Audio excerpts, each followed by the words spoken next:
গাজল হিন্দু যুব শক্তি সংগঠনের কার্যালয়ের উদ্বোধন করা হলো রবিবার। গাজলের 1 নম্বর গ্রাম পঞ্চায়েতের বিপরীত দিকে এদিন তাদের একটি কার্যালয়ের উদ্বোধন করেন উত্তর মালদার সাংসদ খগেন মুর্মু।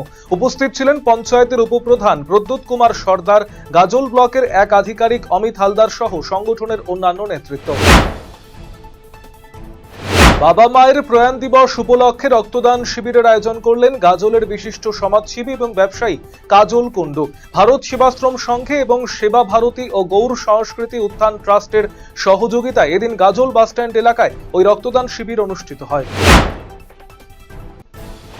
নিজের গণনা নিজেই করুন, সেই সম্পর্কে সচেতনতা বৃদ্ধি করতে সামিল হলো চাঁচল 2 নম্বর ব্লক প্রশাসন কর্তৃপক্ষ।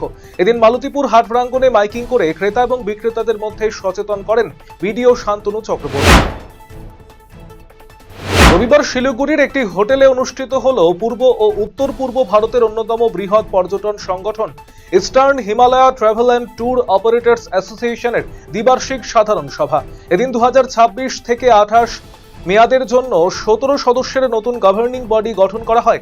নতুন সভাপতি হিসেবে নির্বাচিত হয়েছেন দেবাশিস মৈত্র।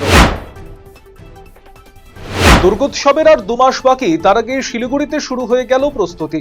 এদিন ধর্মীয় আচার অনুষ্ঠানের মধ্য দিয়ে শহরের অন্যতম প্রাচীন পুজো কমিটি রথখোলা স্পোর্টিং ক্লাবের খুঁটি পুজো অনুষ্ঠিত হলো। এবছর এই পুজোর 61তম বর্ষে পদার্পণ করল। অসম বাংলা সীমান্তে বড়সড় সাফল্য পেল বক্সিরহাট থানার পুলিশ। ভাঙা পাকড়ির নাকা চেকিং পয়েন্টে একটি কন্টেনার থেকে 45টি মহিষ উদ্ধার করা হয়েছে। ঘটনায় উত্তরপ্রদেশের বাসিন্দা সাকিল আহমেদ নামে কন্টেনারের চালককে গ্রেপ্তার করা হলো। এসটি সার্টিফিকেটের দাবিতে আন্দোলন জোরদারের বার্তা রতুয়ায় কিষাণ জাতি সেবা সমিতির আলোচনা সভা। মালদা রতুয়া 1 নম্বর ব্লকের জগবন্ধুটোলা গ্রামে মালদা জেলা কিষাণ জাতি সেবা সমিতির উদ্যোগে একটি গুরুত্বপূর্ণ আলোচনা সভা অনুষ্ঠিত হয়। সভায় জেলার বিভিন্ন প্রান্ত থেকে কিষাণ জাতির প্রতিনিধিরা উপস্থিত ছিলেন। সাফল্য পেল মালদা জেলার ভূতনি থানার পুলিশ। বিভিন্ন সময় হারিয়ে যাওয়া মোবাইল ফোন উদ্ধার করে প্রকৃত মালিকদের হাতে ফিরিয়ে দিলেন ভূতনি থানার পুলিশ প্রশাসন।